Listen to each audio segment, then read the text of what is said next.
Expression of interest పేరిట కొంతకాలం నుంచి పలువురు బిల్డర్లు డెవలపర్లు హైదరాబాద్లో ఫ్లాట్లను విక్రయిస్తున్నారు.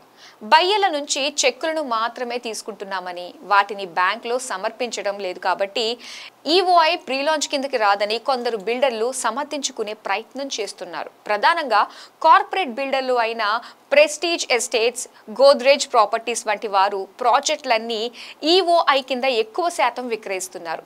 వీరిని చూసి స్థానికంగా కొందరు బిల్డర్లు ఇదే బాట పట్టారు. అయితే ఇప్పుడు పరిస్థితి ఎలా మారిందంటే ఈఓఐ కింద చెక్కులను తీసుకుంటే తప్పేమిటని వాదించే స్థాయికి చేరుకున్నారు.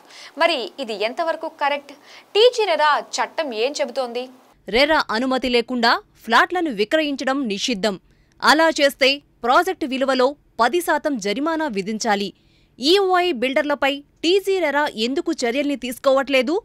సీఎం రేవంత్ రెడ్డి ఇకనైనా టీజీ రెరా కార్యకలాపాలపై దృష్టి పెట్టాలి. ఎక్స్ప్రెషన్ ఆఫ్ ఇంట్రెస్ట్ కింద బిల్డర్లు ఏం చేస్తున్నారో అందరికీ తెలిసిందే. వీరు ఒక ప్రాంతంలో ప్రాజెక్టును కడుతున్నామని, అందులో పలు టవర్లను నిర్మిస్తున్నామని, ఫలానా సంఖ్యలో ఫ్లాట్లు వస్తాయని, అందులో ఫలానా ఎమ్యూనిటీస్ ప్రొవైడ్ చేస్తున్నామని, ఇప్పుడు ఒకేసారి 100% సొమ్ము చెల్లిస్తే తక్కువకు వస్తుందని, లాంచ్ నాటికి రేటును పెంచుతామని, బయ్యర్లు ఇన్వెస్టర్లకు ఆశ కల్పిస్తూ ఇప్పుడు తక్కువకు కొంటే కొంతకాలమయ్యాక అప్రిసియేషన్ అవుతుందని నమ్మబలుకుతూ ముందస్తుగా చెక్కులను తీసుకుంటున్నారు.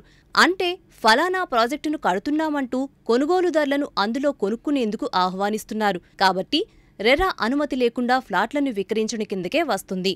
రెరా చట్టం సెక్షన్ 3 ప్రకారం రెరా అనుమతి లేకుండా ప్రమోటర్లు ఒక ప్రాజెక్ట్ గురించి ప్రకటన చేయటం గాని, మార్కెటింగ్ చేయటం గాని నిషిద్ధం.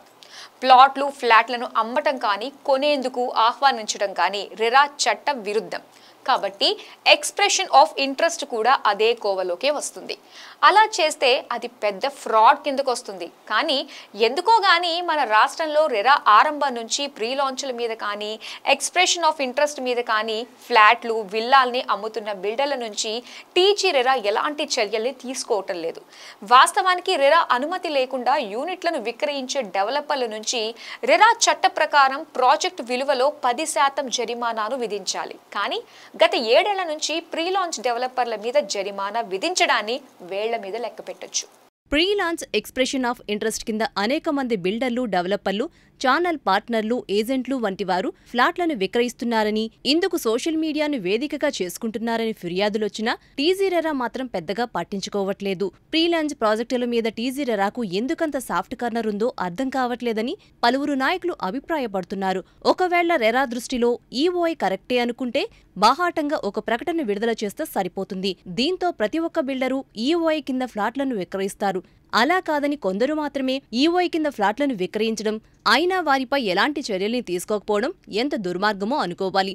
ఒకవేళ ఈఓఐ చట్టబద్ధమే అయితే అదే విషయాన్ని తెలియజేస్తూ టీజీ రెరా అధికారికంగా ఒక ప్రకటన విడుదల చేయాలి. అప్పుడు ప్రతి ఒక్క బిల్డర్ రెరా అనుమతితో సంబంధం లేకుండా ఫ్లాట్లను విక్రయించుకునే సౌలభ్యం ఉంటుంది.